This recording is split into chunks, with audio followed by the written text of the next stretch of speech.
మిత్రులారా, అధ్యక్షులు నన్ను కూర్చొని మాట్లాడడానికి అనుమతించారు.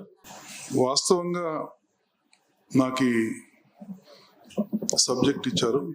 జననాట్య మండలికి సంబంధించిన చరిత్ర అన్న ధోరణిలో. కానీ జననాట్య మండలికి సంబంధించిన చరిత్ర ఇంతవరకు ఏమీ రచించబడలేదు.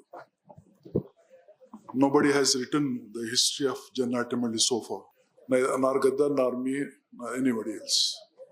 అక్కడక్కడ రాసిన కొన్ని పుస్తకాలు, కొన్ని ఆర్టికల్స్ ఉన్నాయి, కానీ సమగ్రంగా, ఎందుకంటే 50 సంవత్సరాల క్రితం నాటి మాట, 1970s సంగతి, అక్కడి నుంచి ఇప్పటి వరకు చరిత్రకు సంబంధించిన అంశాలని, ఎందుకంటే ఒక రణరంగం లాగానే జరిగింది.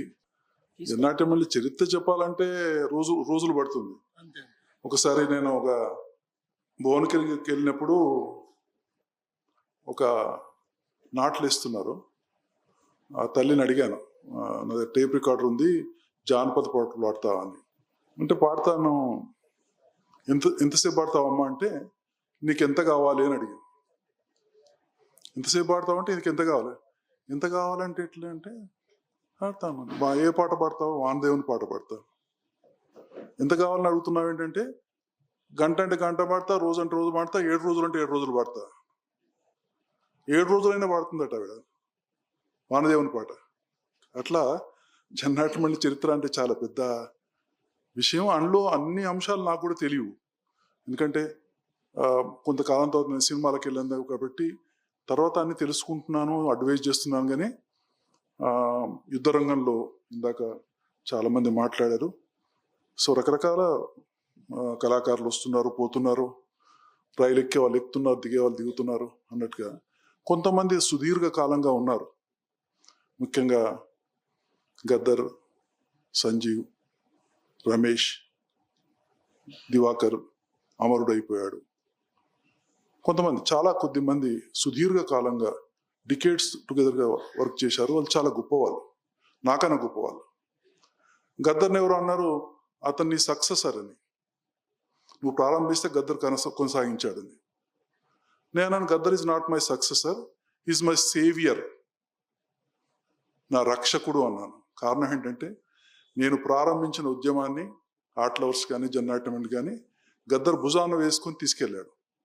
తర్వాత 100 మంది కళాకారులు వచ్చారు, 1000 మంది కళాకారులు వచ్చారు. అసలు ఒక ట్రెండ్ అయిపోయింది అది. నేను మా భూమిలో, రంగురకల్లో రికార్డ్ చేసిన పాటలు, వాడిన దాంట్లో 3 పాటలు, దీంట్లో 3 పాటలు, 6 పాటలు ఉన్నాయి. ఆ పాటలు కంపోజ్ చేయడానికి ఇక్కడ ఒక తెలంగాణలో, హైదరాబాద్లో ఒక యూనిట్ ఉంది. దాని పేరు ఫిలిం టాలెంట్స్ గిల్డ్. సైఫాబాద్, మన మన మహావీర్ హాస్పిటల్ పక్కన కొద్ది దూరంలో ఒక చిన్న రూమ్ ఉంటుంది వాళ్ళకంతే. 60s వాళ్ళు ప్రారంభించారు. తెలంగాణలో ఫిలిం మ్యూజిక్ కానీ, టెలివిజన్ కానీ, థియేట్రికల్ పర్ఫార్మెన్స్ కానీ, మ్యూజికల్ ప్రోగ్రామ్స్ కానీ అనుకూలంగా ఒక టీం తయారయ్యారు వాళ్ళు. ఇక్కడ సంబంధించిన, తెలంగాణకు సంబంధించిన అన్ని కొద్దిగా మనం చెప్తే అర్థం చేసుకునేవాళ్ళు. మా భూమిలో ఫస్ట్ నేను తీసుకుంది సీతాదేవి మ్యూజిక్ డైరెక్టర్గా. కానీ పాటలు నేనే సేకరించాను, ట్యూన్స్ నేనే ఇచ్చాను. ఇవన్నీ మారకుండా ఉండాలంటే ఆమెకు చాలా ప్రాబ్లం అయింది, ఏం చేసేది ఏముంటుంది అని. అట్లనే కాదు, ఇది ప్రజల ట్యూన్స్ ఇవి. బండెనక బండి గట్టి పాట కానీ, పల్లెటూరు పిల్లగాడ అన్న పాట నేను మొదటిసారి సంధ్య పాడితే విన్నాను. అప్పుడు అన్నాను, ఈ అమ్మాయి మాకు కావాలి అంటే, ఏదో చిక్కుంది ఆ అమ్మాయి మీకు కావాలంటే, ఇంకొకతను కూడా వస్తాడు ఆమెతో పాటు. ఎవరు అంటే లక్ష్మయ్య, ఆయన కూడా వచ్చాడు. తర్వాత వాళ్ళిద్దరికి పెళ్లి జరిగింది. తర్వాత తను చాలా గొప్పగా, అంటే almost lady Gaddar, lady Amitabh Bachchan అన్నట్టు, లేడీ గద్దర్ అన్నట్టుగా అట్లా తొడగొట్టి, పోలీస్ పాడబడి తొడగొట్టి అంటే తొడగొట్టి పాడేది. ఆ తొడ మీద దెబ్బలు తిన్నది పోలీసు వాళ్ళతోటి. ఇది చాలా పెద్ద హిస్టరీ. నాకు చాలా పెయిన్ఫుల్గా ఉంటుంది. అసలు ఇంత పెయిన్ఫుల్ హిస్టరీ నేను ఎందుకు స్టార్ట్ చేశాను అనిపిస్తుంది ఓసారి. అంటే ఇంతమందిని ఇన్ని రకాలుగా బాధించారు. బట్ ప్రజలు పోరాటాలు చేస్తున్నప్పుడు, వాళ్ళ పోరాటాల ముందు, వాళ్ళ త్యాగాల ముందు కళాకారులు చేసిన త్యాగాలు అంత గొప్పవేం కావు. అయినప్పటికీ నేను ఆర్ట్ హౌస్లో ఉన్నప్పుడు చాలా మటుకు పంపించేవాళ్ళు. ఫలానా వాళ్ళు పనికి వస్తారా తబలా కొట్టడానికి కానీ ఆడడానికి పాడడానికి అంటే పాపం వీళ్ళు 2 రోజులుండి మా దగ్గర ఏముంటుంది మామిడి తొక్కు ఏమంటాం ఆవ తొక్కు మా పిల్లలు తెచ్చేవాళ్ళు స్టూడెంట్స్, పచ్చి పులుసు పప్పు ఇవే ఉంటాయి ఆర్ట్ హౌస్లో. సో ఆ 2 days భోజనం పెట్టి అతన్ని ట్రైన్ ఏమైనా చేస్తాడా, డాన్స్ చేస్తాడా, పాడతాడా, ఆడతాడా అంటే చాలా మటుకు నో అని వచ్చేది, అంటే పాసిబుల్ కాదు, మళ్ళీ పంపించేవాళ్ళు పనికిరాడని. అట్లాంటి వాళ్ళు డజన్స్ ఆఫ్ పీపుల్ అమరులయ్యారు. They want go in to struggle first ఇక్కడికి స్క్రీన్కి ఇక్కడ మీరు ఏమైనా ఆర్ట్, ఎందుకంటే పోరాడడానికి, చావడానికి, త్యాగం చేయడానికి, విప్లవాన్ని సార్థకం చేయడానికి చాలా మంది వస్తారు యువకులు. కానీ దాంట్లో ఆర్టిస్టులు దొరుకుతారంటే చాలా కష్టం. నా దగ్గర పంపించిన వాళ్ళు దాదాపు 80-85% నేను వీళ్ళు పెద్ద టాలెంట్ లేదు అని పంపించేశాను. ఇప్పుడు చాలా మంది అమరులు అయ్యారు పిల్లలు, అంటే వాళ్ళు పెద్దలయ్యారు. ఇది ఒక రకంగా I to look at back. 1960s నేను 15 సంవత్సరాలు ఉన్నాను, స్కూల్లో చదువుకుంటున్నాను. 62-63 ప్రాంతంలో మా టీచరు ఒక ఆయన ఒక డైరెక్టర్ని తీసుకొచ్చాడు, డ్రామా డైరెక్టర్ని, శేషం రాజు అని. ఈయన మీకోసం ఒక డ్రామా డైరెక్ట్ చేస్తాడు, కొత్తగడ్డ అనే డ్రామా ప్లే. అది రాసింది రెడ్డి, చిన్న వెంకటరెడ్డి. రేడియోలో కార్మికుల కార్యక్రమంలో అతను పార్టిసిపేట్ చేసేవాడు చిన్నక్కతో. అది ఆ రోజుల్లో 12:30కి వచ్చేది రేడియోలో. ఆయన అట్లే సురమౌలి ఇద్దరు ఆ రోజుల్లో తెలంగాణ మాండలిక భాషలో నాటకాలు రాశారు. సో ఆ ఫస్ట్ నేను ఎనాక్ట్ చేసిన ప్లే ఇక్కడ సరోజినీ దేవి హాల్లో రామ్కోట్లో ప్రదర్శించాం, అల్వాల్ నుంచి వచ్చి. దానికి ఒక చిన్న ప్రైజ్ ఇది వచ్చింది, మన డిస్ట్రిక్ట్ ప్రైజ్ ఇది వచ్చింది. అది మొదలు. తర్వాత 65లో పొత్తుల వ్యవసాయం ప్లే, అది కూడా డైలెక్ట్లోనే ఉంది. 67 ఆ ప్రాంతంలో నక్సల్బరీ ఉద్యమానికి సంబంధించిన వార్తలు రావడం మొదలుపెట్టింది పత్రికల్లో, రేడియోల్లో. అప్పుడు నా రూమ్మేటు రవీంద్రబాబు అని, ఏబికే ప్రసాద్ బావమర్ది, ఇంకో ఫ్రెండ్ వాసు అని, అతని పాపారావు బీడిఎల్లో పనిచేసేవాడు. అతని పేరు పాపారావు కానీ అతని పెన్నేమో వాసు. ఆ పాపారావు తండ్రి తెలంగాణ సాయుధ పోరాటంలో అమరుడైనాడు. వాళ్ళిద్దరు కలిసి ఒకటి చివరి మజిలీ అని ఒక కవితా సంకలనం రాశారు. దానికి కేవీ రామనారెడ్డితో ముందు మాట రాయించాం. అది 1968. ఆర్ట్ లవర్స్కి ఫస్ట్ లెఫ్ట్ ధోరణిలో పబ్లిష్ చేసిన పబ్లికేషన్ అది 1968లో. 1970లో విరసం ప్రారంభించబడ్డది. నేను చాలా ఉత్తేజితున్నాను నేను. సో నేను దాంట్లో చేరాలని కోరికతో చంద్ర అని నా మిత్రుని అడిగాను, నువ్వు మెంబరు కదా, నన్ను కూడా దాంట్లో మెంబర్గా చేర్చు అంటే, ఎందుకో ఏ కారణాల వల్ల చేర్చలేకపోతే అతను ఇంకొక మాట కూడా అన్నాడు, కేవీ రామనారెడ్డి ఆ పుస్తకానికి ముందు మాట రాస్తూ, ఇప్పుడు స్థిరంగా ఉన్న వాళ్ళు పోయట్స్ వాళ్ళు మీకు సీట్ ఇవ్వరు, అంటే వాళ్ళు కూర్చొని ఉంటారు కుర్చీలో, వాడు లేచి నీకెందుకు సీట్ ఇస్తాడు, కాబట్టి మీరేదో చిన్న టేబుల్లో గీబులో చిన్న స్టూల్ లాక్కొని మీరు కూర్చోవాలి, మీ సీట్ మీరు సంపాదించుకోవాలి, కాబట్టి వాళ్ళు స్థిరంగా ఉన్న వాళ్ళు మీకు సీట్లు ఇవ్వరు అంటే సాహిత్య రంగానికి సంబంధించిన కేవీ రామనారెడ్డి రాసిన మాటలు, ముందు మాటలు. నేను అనుకున్న నాకు దాంట్లో మెంబర్షిప్ రావట్లేదు విరసంలో, కాబట్టి ఆర్ట్ లవర్స్ని విరసంగా మన విప్లవ భావాలతో మారిస్తే ఎట్లా ఉంటుందని ఆలోచన వచ్చింది. అప్పుడు మేము అల్వాల్లో ఉన్న నా స్టూడియో ఉండేది అక్కడ, దాన్ని ఆర్ట్ లవర్స్గా హైదరాబాద్ నుంచి అక్కడికి అల్వాల్కి షిఫ్ట్ చేసి వి స్టార్టెడ్ పోయిట్స్ మీట్స్. అప్పుడు పాటలు గిట్లు ఏం లేవు, మామూలుగా 5-6 మంది కవులము. అప్పుడు నేను చదువుకుంటున్నాను ఇంకా కాలేజీలో, ఫైన్ ఆర్ట్స్ కాలేజీలో. సో వారానికి మంత్లీ ఒక 2 పోయిట్స్ మీట్స్ చేసేవాళ్ళం. ఏదన్నా ఊరికి వెళ్ళి అక్కడ స్కూల్లోనో లైబ్రరీలోనో పోయిట్స్ మీట్స్ చేసేవాళ్ళం. విప్లవ భావాలతో కూడుకున్న పోయిటరీ రాసేవాళ్ళం. దాని తర్వాత విరసన్ సభలో ఒకసారి నాజర్ మాట్లాడుతూ ఈ విప్లవ రచయితలు రాసే కవితలు, కథలు, వ్యాసాలు ఇవి ప్రజలకు ఉపయోగపడతాయి, కానీ మిడిల్ క్లాస్ వరకు వెళ్తాయి. కానీ పాటలు, ఆటలు, నాటకాలు అయితే ప్రజలకి విస్తృతంగా చేరుతాయి. దీనికి సంబంధించి ప్రజానాట్యం వంటి అనుభవాలు ఉన్నాయి మనకి. 1944 to 48 4 సంవత్సరాలు చాలా. అప్పుడు దేశవ్యాప్తంగా ఇప్టా ఉంది, ఇండియన్ నేషనల్ పీపుల్స్ థియేటర్. అట్లానే ఈ తెలుగు ప్రాంతంలో మనకి ప్రజానాట్యం అండి, ప్రిడామినెంట్గా ఆంధ్ర ప్రాంతంలో. అప్పటి అనుభవాలు చాలా ఉన్నాయి. చాలామంది కళాకారులు, ఇప్పుడు గద్దర్ లాంటి కళాకారుడు అప్పుడు ఆ రోజుల్లో రకరకాల వేషాలు, రకరకాల అవన్నీ వేసేవాడు అతను, కోగండి గోపాలకృష్ణయ్య. సో తర్వాత నాజర్, కర్ణాటి లక్ష్మీ నరసయ్య. సో వీళ్ళందరూ నేను కలిశాను. తర్వాత నేను మా భూమి, రంగుల కళ రిలీజ్ వెళ్ళినప్పుడు వాళ్ళు కలిసేవాళ్ళు. అప్పటికే కోగండి గోపాలకృష్ణ చనిపోయాడు అనుకుంటాను. ఆఖరికి ఎట్లా చేసిన సమాజం అంటే, ప్రజానాట్య మండలిలో గద్దర్ లాంటి పేరు తెచ్చుకున్న కోగండి గోపాలకృష్ణయ్య ఒక బార్ రెస్టారెంట్ పెట్టాడు అతని జీవితంలో. అంటే అట్లా డిగ్రేడ్ అయిపోయింది ఆ ఉద్యమం. కర్ణాటక లక్ష్మణస్వామి నేను వెళ్ళినప్పుడు 2 పుస్తకాలు ఇచ్చాడు. బాబు మేమంతా పోయాము, కనీసం ఈ పుస్తకాలు మిగిలిన నేను రాసినవి అని ఇచ్చాడు. నేను చదువుకున్నాను. నాజర్ ఎన్నో విషయాలు చెప్పేవాడు. తెలంగాణ అప్పుడు ఈ సాయుధ పోరాటం తర్వాత 48 తర్వాత పెద్ద రిప్రెషన్ వచ్చింది. 300 మందిని కాల్ చేశారు. అదే మా భూమి సినిమాలో నేను చూపించిన విషయం. సో అప్పుడు అందరూ కళాకారులు, అందరూ రచయితలు, నటులు, కళాకారులు అందరూ మద్రాసుకు ప్రయాణం వెళ్ళిపోయారు. సినిమా ఇండస్ట్రీలో ఉన్న పెద్ద పెద్ద ప్రఖ్యాతిగాంచిన వాళ్ళందరూ దాదాపు 50 మంది ప్రజానాట్య మండలి కళాకారులు, కవులు, రచయితలు, నాటకకర్తలు, గాయకులు, డాన్సర్స్. సావిత్రి దాంట్లోనే వచ్చింది. కల్లు రామయ్య, టి చలపతిరావు, ప్రకాష్ రావు లాంటి చాలామంది. సో అదే తర్వాత ఏమైనా జరిగింది, 53లో ఫస్ట్ ఎలక్షన్స్ వచ్చాయి.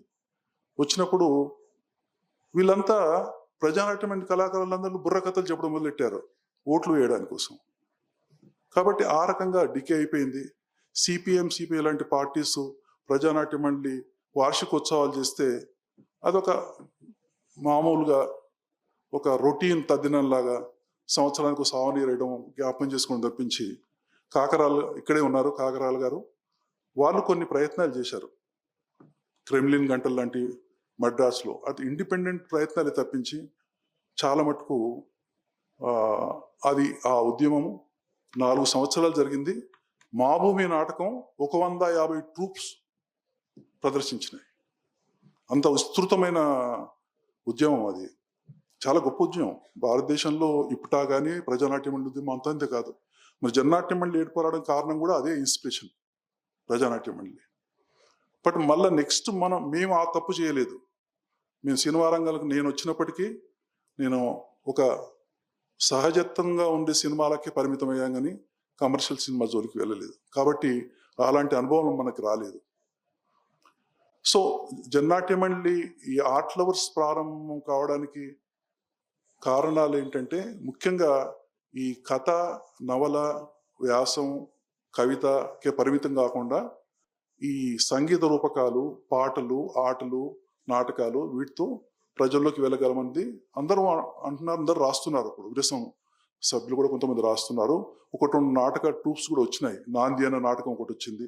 అట్లనే కానూరి వెంకటేశ్వరరావు గారు తను అరుణోదయ సందర్భంగా ఏదో కొన్ని ప్రయత్నాలు చేస్తున్నారు.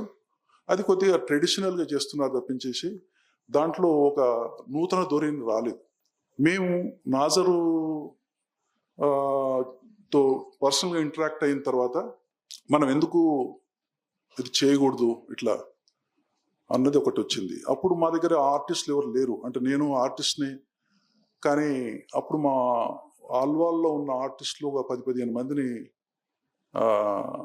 ఒక దగ్గర తీసుకొచ్చి కొన్ని పాటలు, కొన్ని రూపకాలు, కొన్ని నాటికలు ఇవన్నీ చేయించడం స్టార్ట్ చేశాం. ఈ అనుభవం ఏంటంటే మామూలుగా అక్కడ చుట్టుపక్కల ప్రదర్శించడం వరకే. అయితే అంతకుముందు కొంత గ్రౌండ్ వర్క్ జరిగింది ఆల్వాల్ ప్రాంతంలో.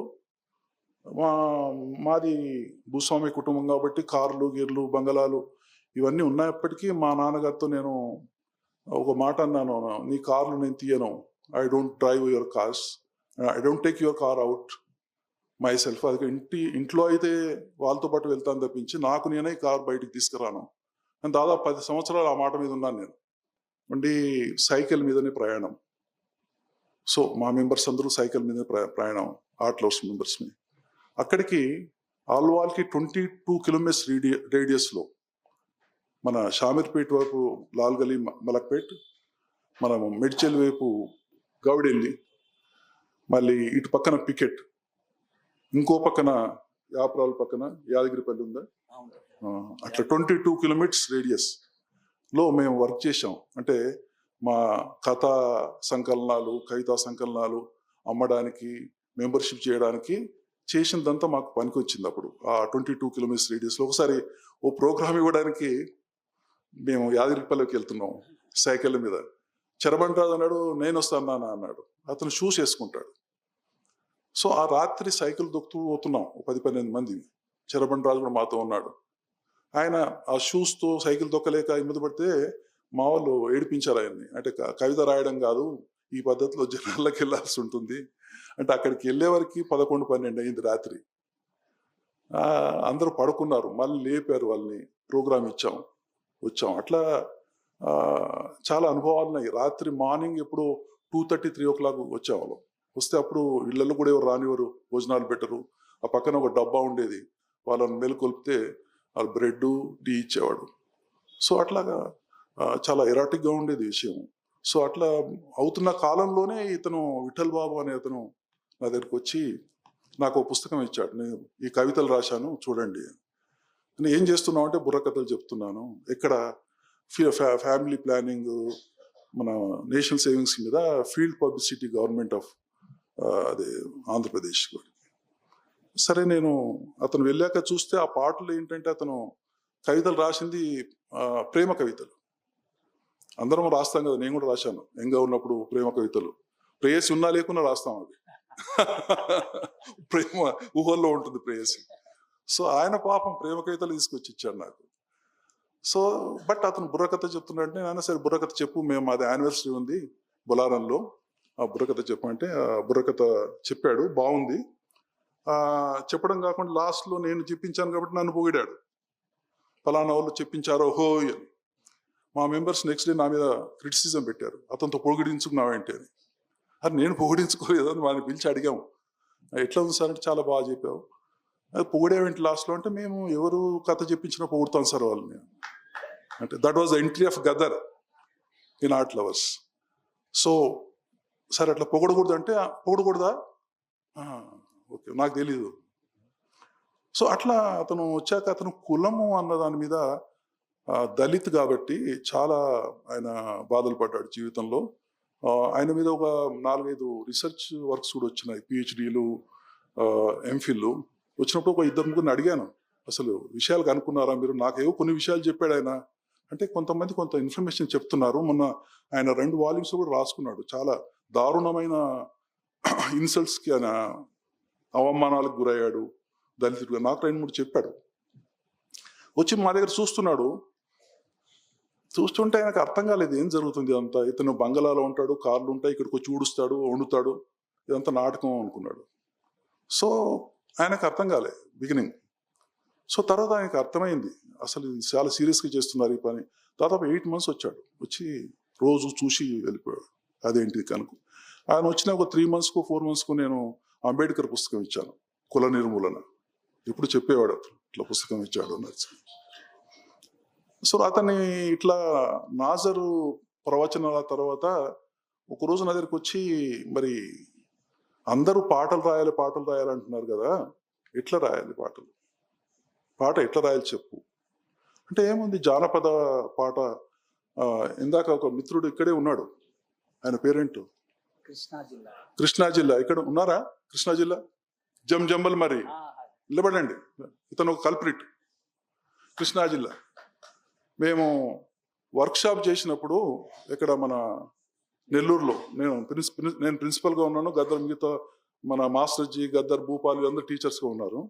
సో ఈయన నాకు ట్యూన్ వినిపించాడు, జమ్ జమ్మల్ మరి వెల్లిల్లిపాయ, జమ్ జమ్మల్ మరి వెల్లిల్లిపాయ. అది నాకు బాగా నచ్చి సినిమాలో పెట్టాను నేను, రంగుల కళ్ళు. జమ్ జమ్మల్ మళ్ళీ 1000 కాళ్ళ జర్రి దేవిప్రియతో రాయించాను, అది బాగా పేలింది. ఇందాక నన్ను అడిగాడు, నేనే ఇచ్చాను నీకు ఆ ట్యూన్ అంటున్నాడు ఇప్పుడు ఆయన. చాలా మంచి పని చేసావు, చాలా బాగుంది. సో అట్లా ట్యూన్ ఒక ట్యూన్ జానపద బాణీలో ఒక ట్యూన్ తీసుకొని మన సబ్జెక్ట్ మ్యాటర్ మనం ఏమంటున్నాం, మేము ఇన్స్పైర్ అయింది నక్సల్బరీ, శ్రీకాకుళం పోరాటంతో మేము ఇన్స్పైర్ అయ్యాం. కాబట్టి ఆ భావజాలంతో ఒక పాట, జానపద పాట రాసి తీసుకురావాలి అంటే నేను ప్రయత్నం చేస్తాను. తీసుకెళ్ళాడు, 2 రోజుల తర్వాత వచ్చాడు. పాట నేను ఇచ్చిన ట్యూన్ ఏంటంటే, ఆపుర బండోడు బండెంటా నేను వస్తా, నిలుపుర బండోడు బండెంటా నేను వస్తా, చీరా కట్టిందాక రైకా దొడిగిందాక ఆపుర బండోడు బండెంటా నేను వస్తా. ఇది పాట. సో ఆయన ఆపుర బండోడు బండెంటా అని వస్తా, చీరా కట్టిందాకని అక్కడ గోల్నాక్ కాడ నీకు గోలు మిఠాయి తినిపిస్తా, సత్యా టాకీస్లోన నీకు సినిమా చూపిస్తా, లాల్ బజార్ కాడ లడ్డు మిఠాయి తినిపిస్తా, కార్ఖానాలోన నీకు కళ్ళు పోపిస్తా, ఆల్ఫా హోటల్లోన ఆలు బిర్యానీ తినిపిస్తా. ఆలు బిర్యానీకి తినిపిస్తావు, మనకి ఇక్కడ పచ్చి పులుసు మెతుకులు లేవు, ఆలు ఎక్కడ తినిపిస్తావు, స్వీట్ ఎక్కడ తినిపిస్తావు, అంతేనా? మరి ఏంటంటే పేదలు పడే కష్టాలు, వాళ్ళ బాధలు గాథలు రాయాలి అంటే కొద్దిగా టైం నేను ట్రై చేస్తా అన్నాడు. సో మళ్ళీ 3 రోజులకు ఇంకో వర్షం తీసుకొచ్చాడు. కత్తులు బట్టన్నా కథల మందు దూకన్నా, వర్గ పోరాటంలో కన్నెర్రాజయ్యన్న, నీ కడ్డం వచ్చిన వాళ్ళందరినీ గొడ్డళ్లతో నరకన్నా అని తీసుకొచ్చాడు. గద్దర్ నెక్స్ట్, సరే గొడ్డళ్లతో నరకడం వద్దు మనకు అని. మొత్తం మీద ఆ పాట బాగుంది, అది ఎడిట్ చేశాను నేను. అంటే అది తరువాయి గద్దర్ పాటలు ఎడిట్ చేయడం అనేది. దాదాపు నేను 35 సంవత్సరాలు గద్దర్ పాటలు ఎడిట్ చేశాను. ఆయన బహుశా 800 పాటలు రాశాట, కానీ నేను ఎడిట్ చేసినవి 250 ఉంటాయి. అంటే ఆ తర్వాత నేను సినిమాలకు వెళ్ళని తప్పించి అతనికి దొరకలేదు. 2006లో తీసుకొచ్చి నా దగ్గర ఒక అన్ని పాటలు తీసుకొచ్చి అక్కడ పడేసాడు. నేను ఏం చేయాలి ఇవంటే, ఎడిట్ చేయాలి అంటే, ఇవి ఎడిట్ చేయడానికి ఒక జీవితకాలం సరిపోదు అంటే, మరి ఎవరు చేస్తారు, నువ్వే చేస్తావు కదా, చేస్తే అట్లే ఉంటాయి, అట్లే ప్రింట్ చేసుకున్నాడు ఇప్పుడు. అంటే అవి నేను ఒక 80 పాటలు ఎడిట్ చేశాను, ఆ పుస్తకం ఇంకా రాలేదు. సో ఫర్ ఎగ్జాంపుల్ ఒక పాట, లాల్ సలాం లాల్ సలాం లాల్ సలాం సలాం, భూమి కొరకు భుక్తి కొరకు మన దేశ విముక్తి కొరకు సాగే ప్రతి పోరున్న సాయుధులై సాగినట్టు విద్యార్థి వీరులార. ఆ పాట ఎమర్జెన్సీ అయిపోయింది, మేము బయటకు వచ్చి అక్కడ యూరిన్ పాస్ చేయాలంటే మనకు అన్ని గోడలే కదా, ఆ రోజుల్లో యూరినల్స్ లేవు హైదరాబాద్లో. సో అక్కడ ఉన్నా కానీ ఎస్బీ వాళ్ళు పక్కనే ఉండేవాడు, వాడు స్పెషల్ బ్రాంచ్ వాడు. నేనైనా గద్దరైనా రోడ్డు పక్కన యూరిన్ పాస్ చేయడానికి కూడా వాడు పక్కన వెళ్ళేవాడు. సో అట్లాంటి పరిస్థితి ఆ రోజుల్లో. సో వచ్చి నా దగ్గర మార్నింగ్ 9:30కి వచ్చి ఆ పాట నా మీద పడేశాడు, 5 కాగితాలు, ఈ పాట చూసుకో సాయంత్రం పాడాలి అని. ఏం ఎడిట్ చేయాలి, సాయంత్రం కల్లా ఎక్కడ అవుతుందా, ఎన్ని రోజులు పట్టిందంటే 3 రోజులు పట్టింది పాడడానికి. మరి నాకు హాఫ్ డేలో అవుతుందా ఎడిటింగ్ అంటే, కావాలి కదా, ఇప్పుడు సాయంత్రం మనకి ప్రోగ్రామ్ ఉంది పాడాలి. ఇక నేను ఆ రోజు భోజనం చేయలేదు, అట్లే కూర్చున్నాను, టిఫిన్ చేసి కూర్చున్నాను. 3:30కి ఏదో ఉప్మా తిని హాల్కి వెళ్ళాను, వెయిట్ చేసి అక్కడ కూర్చున్నాం. అప్పుడు ఆ రోజుల్లో కుర్చీలు ఉండేవి కావు, మామూలు జంప్కాన్ వేసి కూర్చుండే పెట్టేవాళ్ళు ఆడియన్స్ని. నా పక్కన గద్దర్ కూర్చున్నాడు, గద్దర్ పక్కన స్పెషల్ బ్రాంచ్ వాడు కూర్చున్నాడు, సిఐడి. ఇక్కడ పోయినా అంతే ఎంబడి. నాకు 40 ఏళ్ళ నుంచి నా ఫోన్ ఇప్పటికీ టైప్ చేస్తారు, ఇప్పటికి నక్సలైట్నే అనుకుంటారు వాళ్ళు. నాకు సంతోషం కదా, నేనేం చేయకపోయినా నక్సలైట్ అనుకోవడం. అయితే ఆ పాట వాళ్ళు అనౌన్స్ చేశారు, గద్దర్ పాట పాడతాడని. అది ఫస్ట్ పాట ఎమర్జెన్సీ అయిన తర్వాత. నా జేబులోంచి గద్దర్ నా దగ్గర చూశాడు, పాట అన్నాడు. నేను జేబులోకి వెళ్ళి తీసి ఇచ్చాను. వాడికి అర్థం కాలేదు, వీడు రాశాడా వాడు రాశాడా అని. ఎందుకంటే నేను జేబులోకి వెళ్ళి తీసాను, తీసుకు పాడాడు ఫస్ట్ పాట. దాంట్లో స్నేహలత గురించి 2 లైన్లు ఉంటాయి. స్నేహలత అని ఒక అమర వనిత, శ్రీకాకుళం. నీ రక్తపు తరంగాల ఊపిరిలే ఉద్యమాలు, అది ఇది గదరు 10 జన్మలు ఎత్తినా రాయలేడు, అది నేను రాసింది. కాబట్టి ఒక స్టేజ్లో గద్దర్ అనేవాడు అదేంటి మన జంట కవిత్వం అనేవాడు. అంటే అట్లా కాదు, నేను 10 జన్మలు ఎత్తినా గద్దర్ పాట రాయలేను, ఎందుకంటే నేను భూస్వామి కుటుంబంలో పుట్టాను. నేను దీన్ని ఇంబైబ్ చేసుకున్నాను, వర్కింగ్ క్లాస్ నేచర్ని ఇష్టపడ్డాను, ప్రజల్లో పనిచేయడానికి. అతను మట్టిలోంచి పుట్టినవాడు, వర్కింగ్ క్లాస్ నుంచి పుట్టినవాడు. కాబట్టి అతనికి ఆ ఇంక్లినేషన్ లోపల నుంచి బర్స్ట్ అయి వస్తుంది. కాబట్టి that was the success of Gaddar. So అట్లా చాలా పాటలు, రూపకాలు నేను ఎడిట్ చేశాను అతనికి. గద్దర్ పెద్ద రూపకాలు రాయలేదు బిగినింగ్లో. ఒక నిర్మలమ్మ అని ఒక పాట రాశాడు, 10 పేజీల పాట.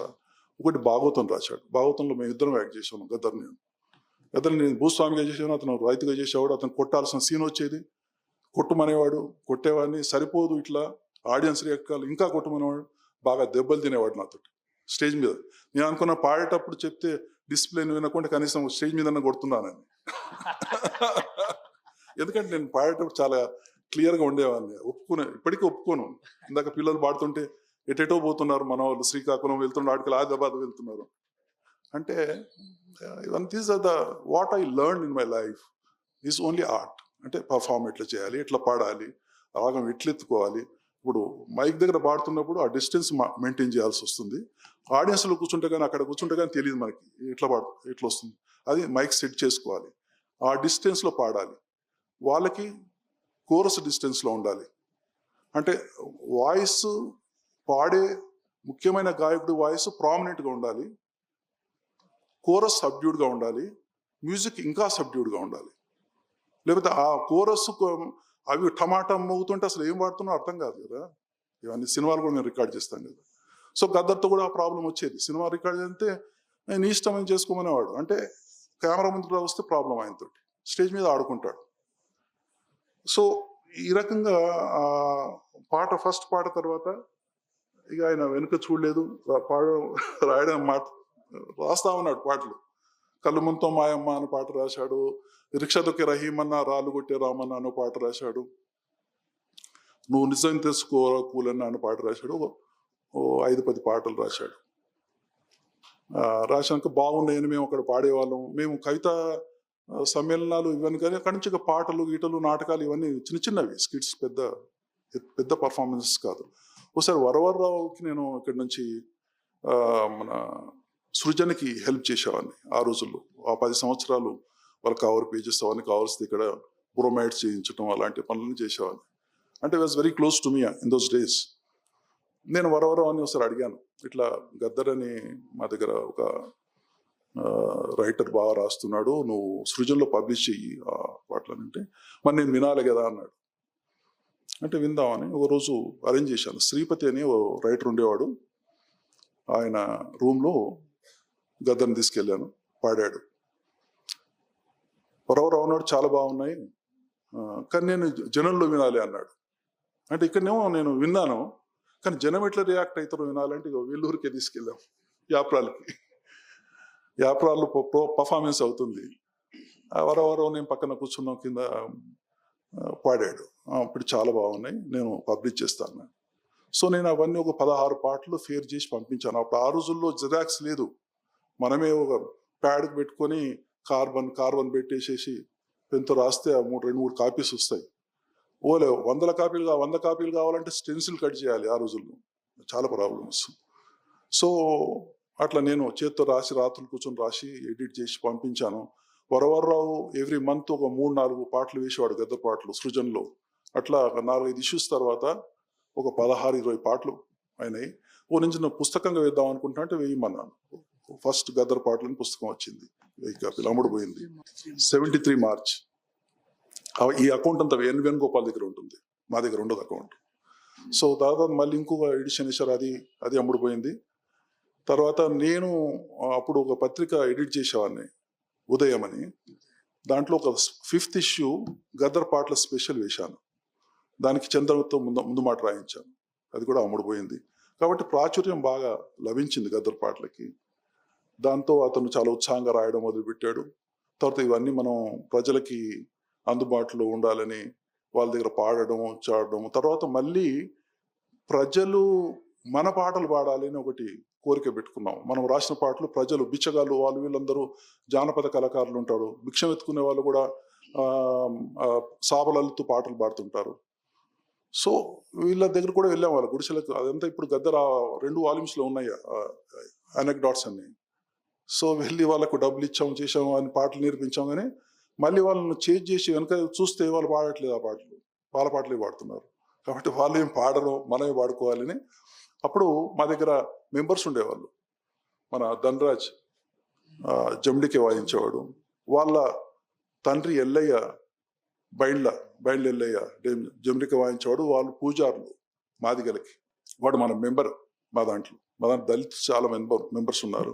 యాక్చువల్గా ఆర్ట్ లవర్స్ జన్నాట్య మండలిలో మెంబర్స్లో 85-90% దళిత్స్ అండ్ బహుజన్స్. నాలాంటి వాళ్ళు 4-5 ఉన్నాం అంతే.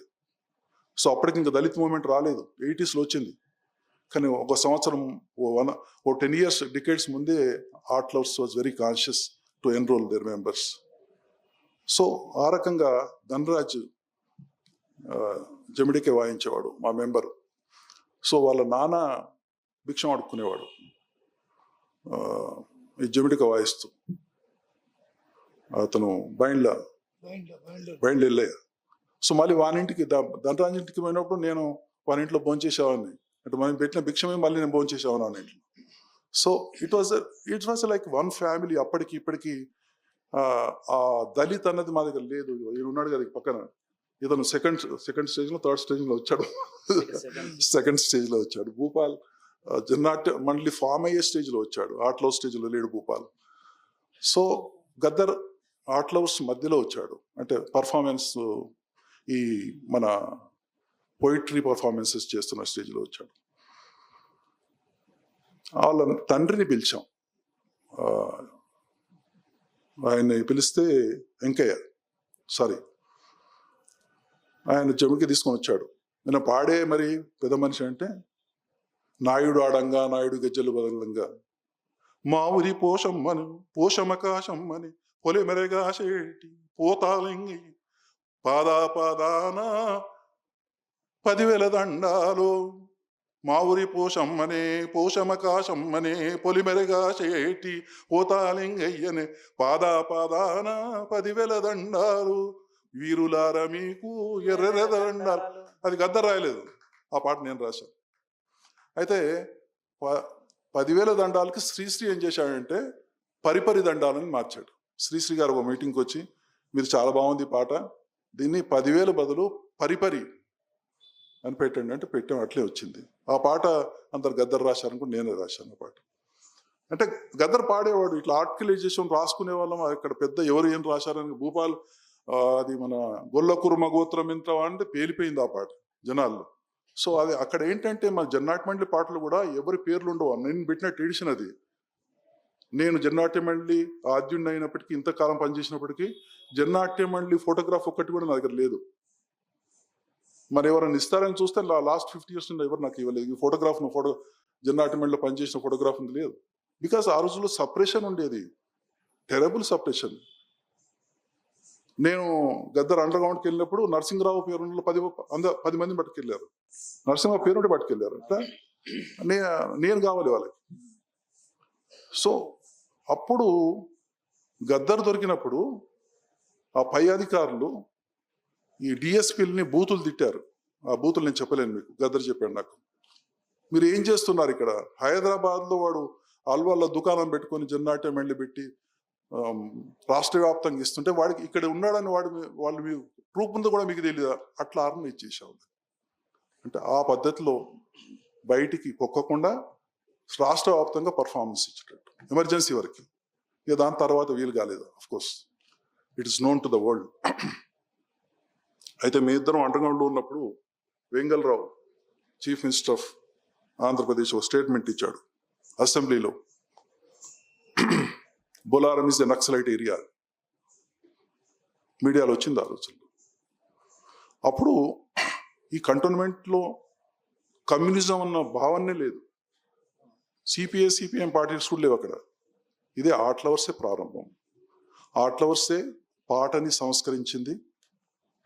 జానపద పాటకి విప్లవ భావజాలను కలిపి ఒక పాటకి మిగతా ఒగ్గు కథకి భాగవతానికి ఒక రూపాన్ని ఇచ్చింది.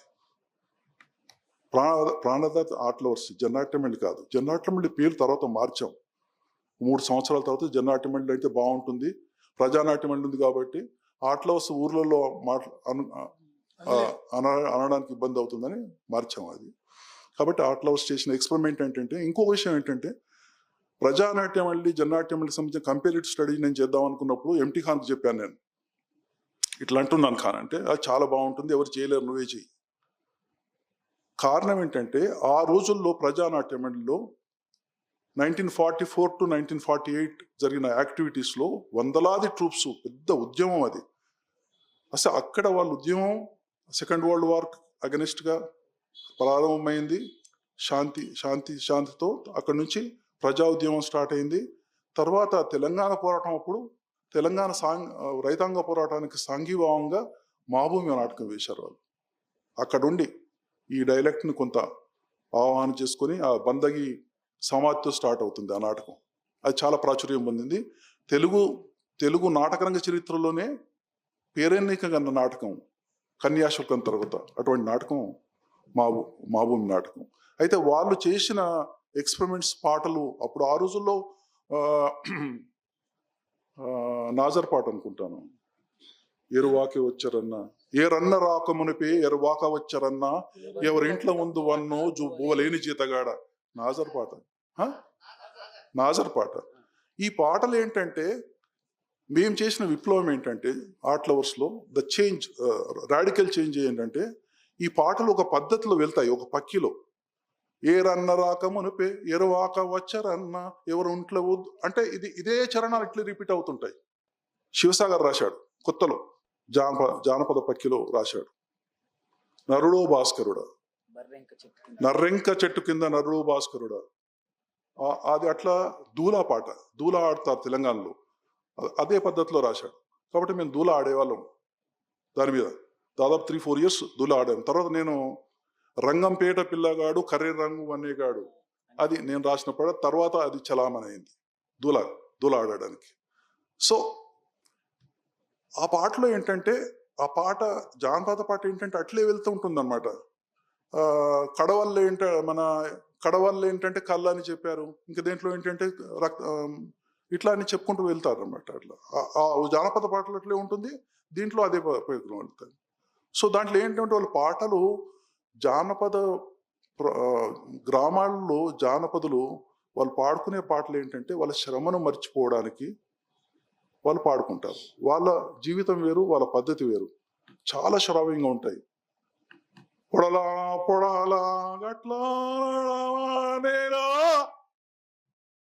అని రాత్రి ప్రజ్ఞాపూర్లో మా ఊర్లో వాడితే 3 గంటల రాత్రి మూట కొడుతూ పాడేవాళ్ళం. రేరా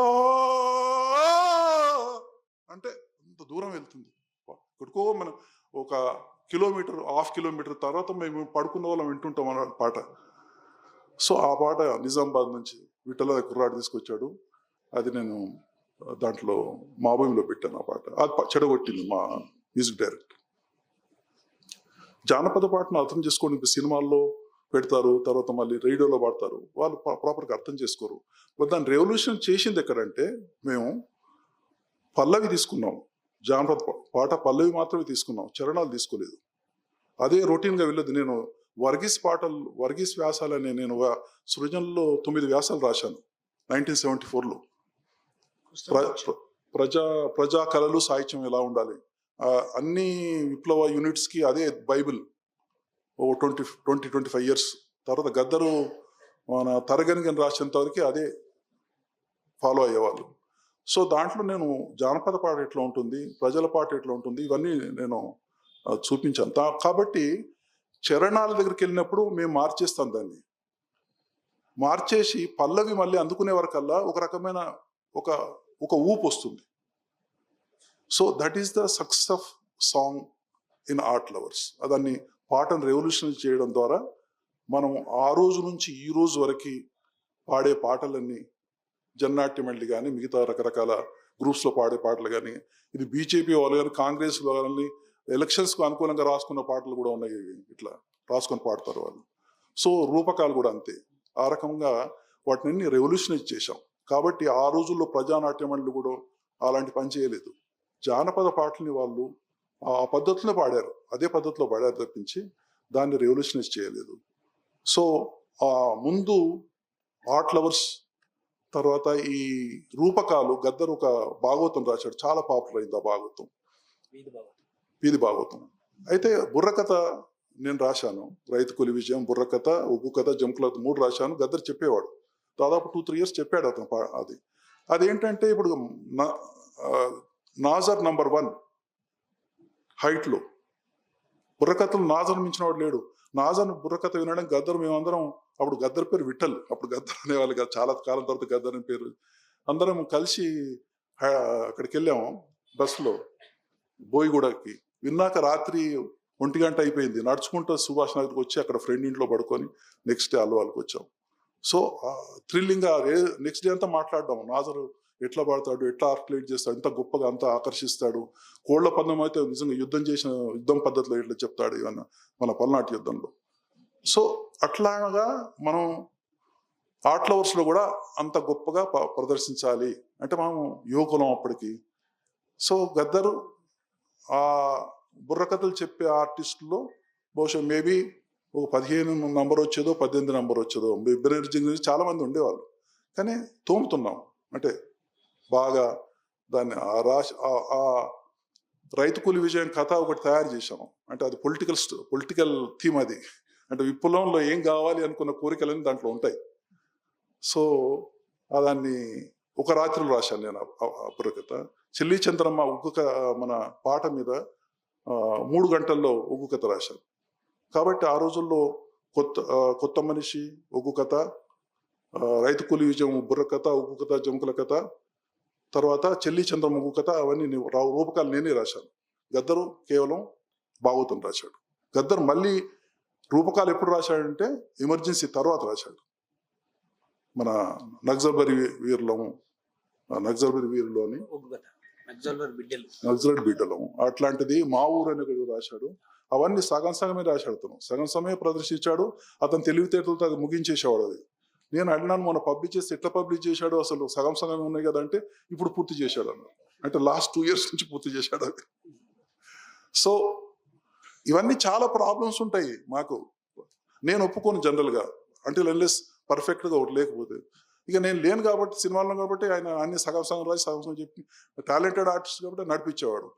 అయితే రగల్ జెండాకి వచ్చేవరకల్లా నా చేతికి వచ్చాయి పగ్గాలు. ఎందుకంటే ఆ 2 ప్రోగ్రామ్స్ నేను చేయాలి, నేను కోఆర్డినేట్ చేయాలి 81లో.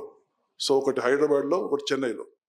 అయితే అప్పుడు రగల్ జెండా రాశాను అంటే, నువ్వు రాస్తావు ఇట్లనే, నువ్వు రాసింది తయారు కావడానికి ఎంత కాలంగా పట్టాలంటే, లేదు కాదు చాలా బాగుంది అంటే నేను ఒప్పుకోనట్లా. మరి ప్రదర్శన మన బయట చెన్నైకి వెళ్తున్నాం, మనం ఇక్కడ చేయాలంటే కష్టం అవుతుంది. నువ్వు చూడు ఒకసారి నువ్వు. అప్పుడు శ్రీరాములని ఓ మెంబర్ వచ్చాడు. అతను ఇవన్నీ పాటలు గీట్లు పాడేవాడు.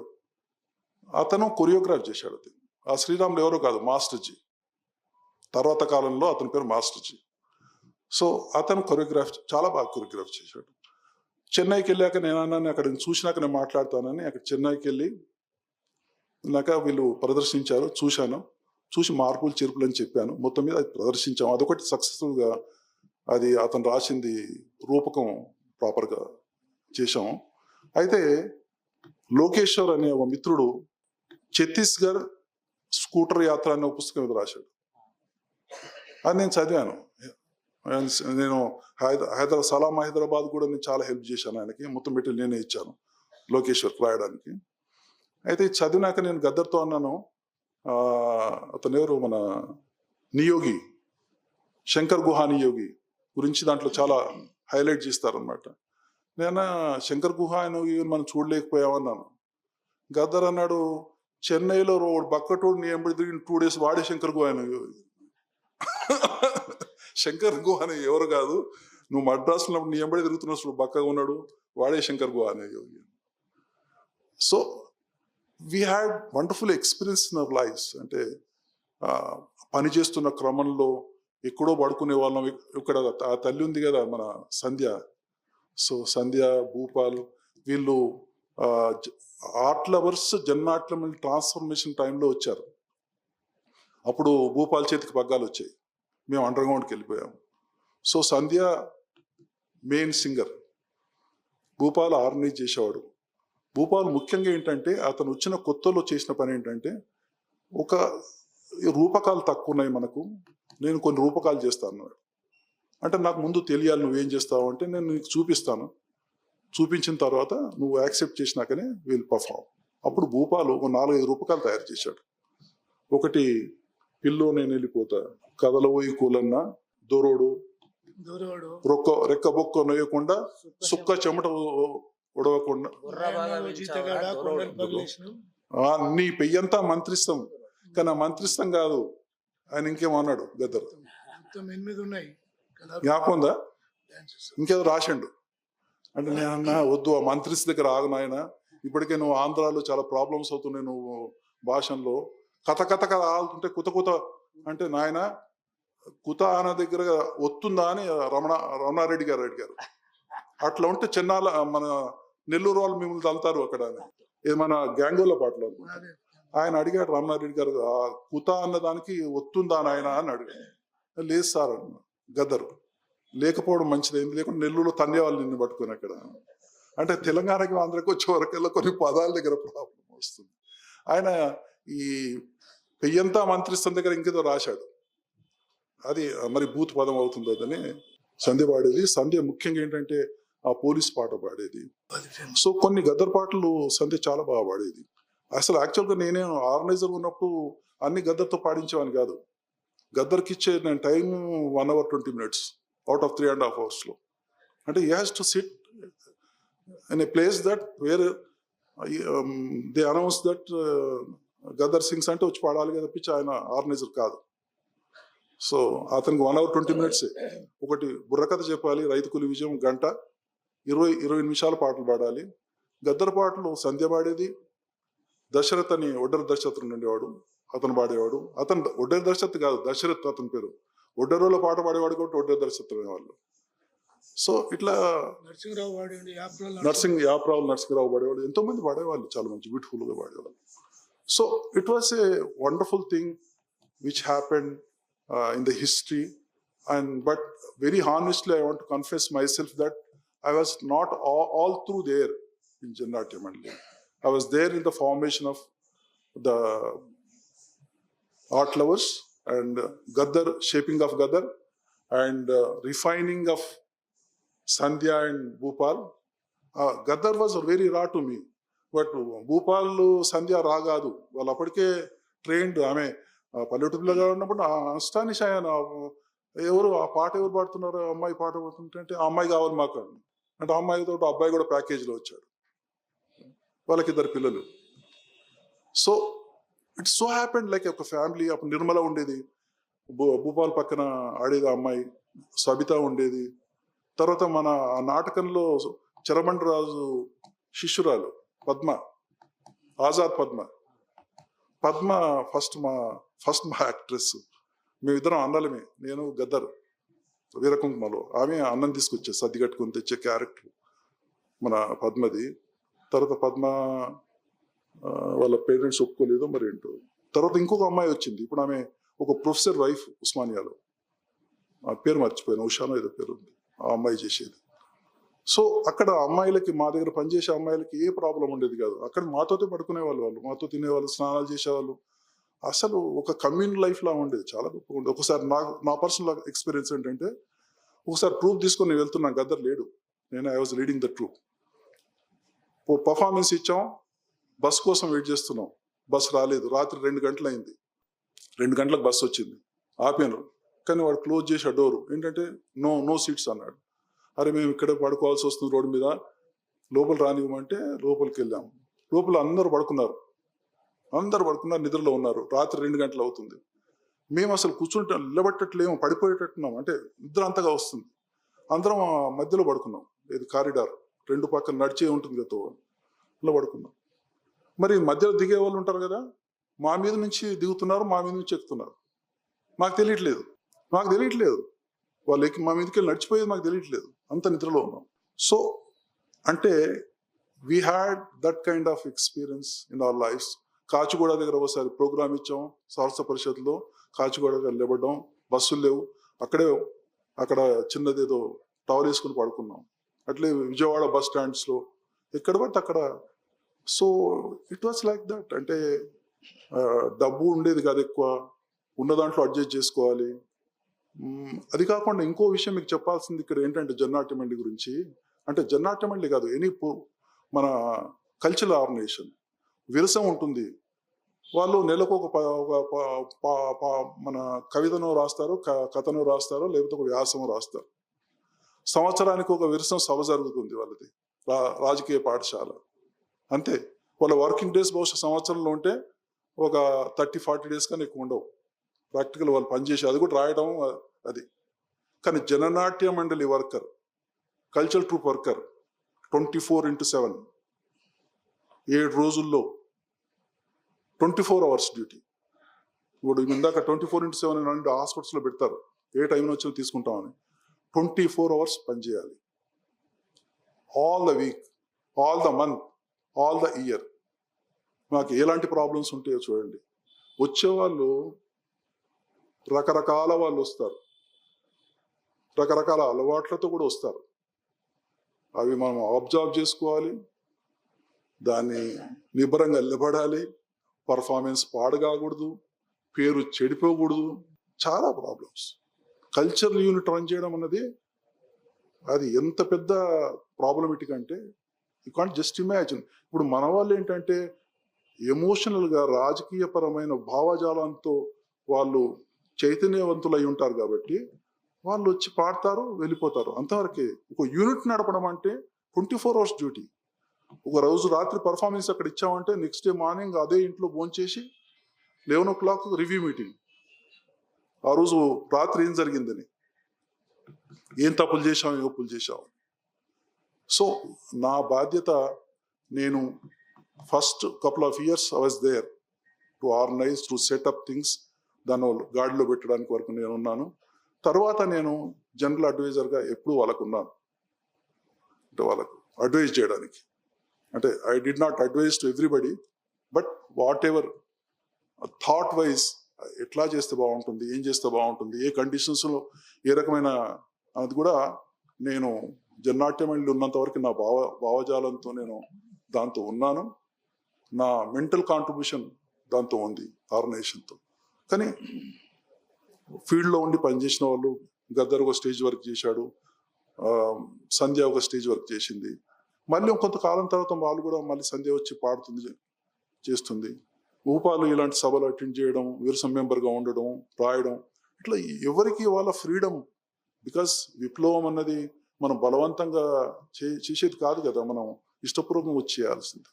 కాబట్టి జన్నాట్య మండలి నడిచింది నడవలేదు అనడానికి చాలా విషయాలు ఉంటాయి. For example, you can enrol 15 members into revolution.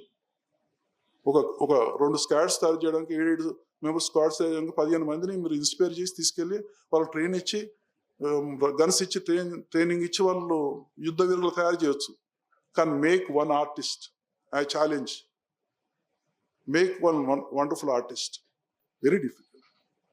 That to talented artist who can influence the people. Jana Natya Mandali last 35-40 yearsలో 5,000 programmes ఇచ్చింది. దాంట్లో భూపాల్ పోర్షన్ లిమిట్ కావచ్చు, సంధ్య పోర్షన్ లిమిట్ కావచ్చు, కానీ ఎవరికి ఏ అడ్డంకి లేదు పనిచేయడానికి. గద్దర్ 35 years పర్ఫామ్ చేశాడు. సో కాబట్టి మనం ఒప్పుకోవాలి మన హృదయపూర్వకంగా, ఎవరు పనిచేశారు, ఎవరు పనిచేయలేదు, ఎవరు ఎంతవరకు ఇన్ఫ్లుయెన్స్ చేశారు, ఎంతవరకు. ఇప్పుడు ఈరోజు పొద్దున్న నుంచి రమేష్ గురించి మాట్లాడుతున్నట్టు కారణం ఏంటి? That guy was there with the revolution last 35-40 years. It is a very rarity. Diwakar అంత ఎనర్జీ ఉన్నవాడు, కానీ వి లాస్ట్ ఇట్. కానీ మళ్ళీ దివాకర్ని క్రియేట్ చేయగలమా మనం? చేయలేము, ఇంపాసిబుల్. గద్దరు, దివాకర్, రమేష్ వాళ్ళు స్టేజ్ మీదకి వస్తే Nizam college grounds theatre 4 hours freeze అయిపోయింది. 1,50,000 మంది చూస్తున్నారు. ఆ వీడియోస్ ఇప్పటికి ఉన్నాయి. ఐ ఛాలెంజ్ దట్ ఆ వీడియో లాంటి పర్ఫార్మెన్స్ ప్రపంచంలో ఎవరైనా ఇవ్వగలరా? అలాంటి పర్ఫార్మెన్స్ నేను నా లైఫ్లో నేను చూడలేదు. నేను ప్రపంచవ్యాప్తంగా తిరిగాను, అన్ని రకాల థియేటర్స్ చూశాను, అన్ని రకాల సినిమాలు చూశాను. నిజాం కాలేజ్ గ్రౌండ్స్లో ఇచ్చిన వాళ్ళు పర్ఫార్మెన్స్ ఇంపాసిబుల్. ఒక యుద్ధం, రక్తపాతం జరిగే యుద్ధం కూడా అంత ఇన్స్పైరింగ్గా మనం రోమాలు లేబడి అట్లే ఉంటాయి 3 hours.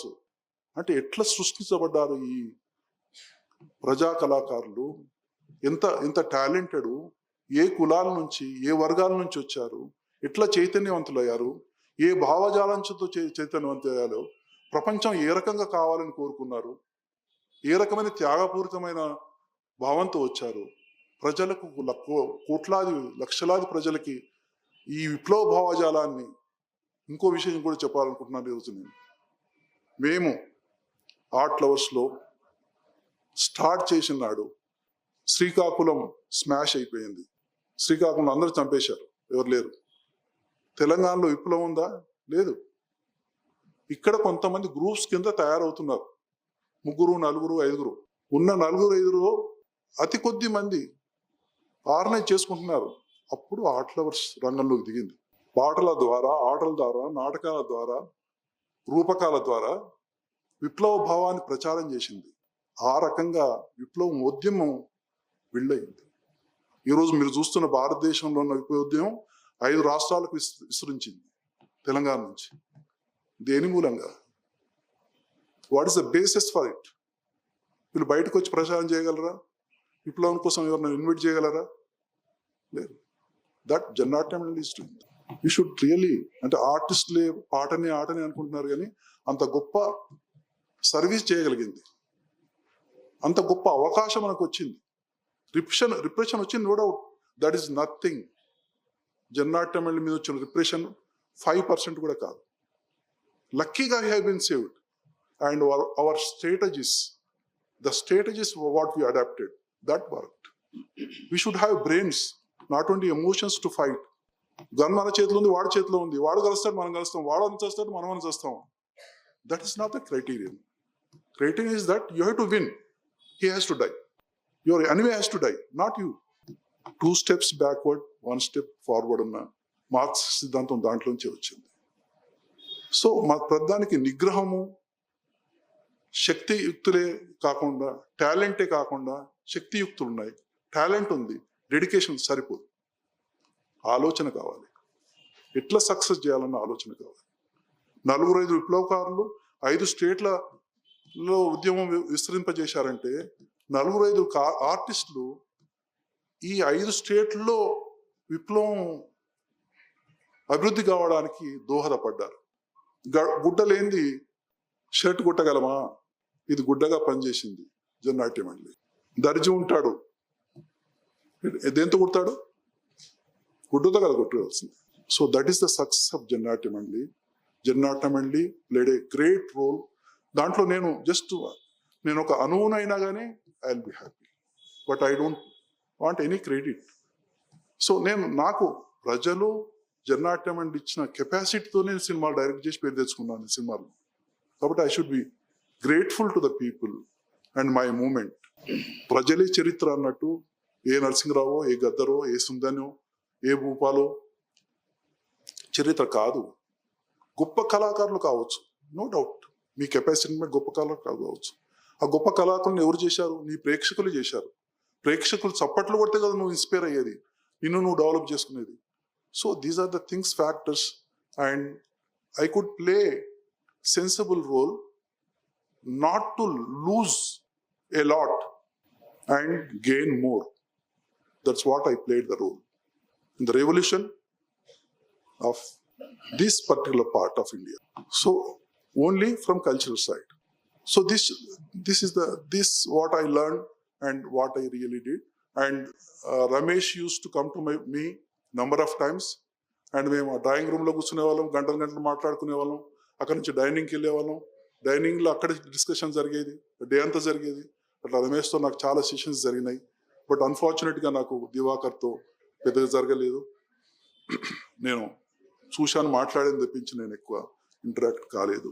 But I feel that I could not really interact with him.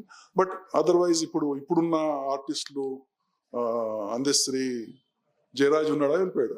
Jayaraj, Andasri, గోరెట్ Venkanna వీళ్ళందరూ నాతో ఇంటరాక్ట్ అవుతుంటారు.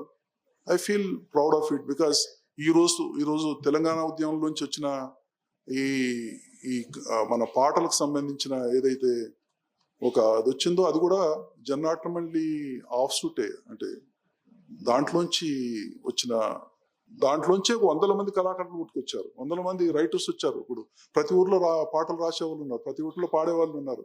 ఇప్పుడు పొద్దు నుంచి వింటుంటే వీళ్ళంతా నాకు కొత్తనే ఈరోజు. కాబట్టి ఎంతో మంది ఇంకా రావచ్చు. But it has to be properly organised. నా ఉద్దేశంలో ఏంటంటే ఆ కళారూపాన్ని ప్రాపర్గా దాన్ని మనం ఒక డిసిప్లైన్డ్గా, ఒక పాట అంటే గాత్రం కానీ లేదా దానికన్నా బ్యాక్గ్రౌండ్ స్కోర్ కానీ మనం వాయించేది కానీ కోరస్ కానీ ప్రాపర్గా ఉండాలి. మనం చేసిన నాట్యం అట్లే ఉండాలి, మనం చేసిన రూపకాలు అట్లే ఉండాలి, ఇంప్రెస్ చేయగలగాలి. ఇప్పుడు గద్దర్ కానీ, భూపాల్ కానీ, సంధ్య కానీ ఎట్లా ఇంప్రెస్ చేశారు, మన దివాకర్ కానీ, రమేష్ కానీ ఎట్లా చేశారు వీళ్ళు? Because they are dedicated, they are talented, they worked hard. So I'm grateful to all my artist, all my friends and the revolutionaries and the listeners, audience, everybody. Thank you very much.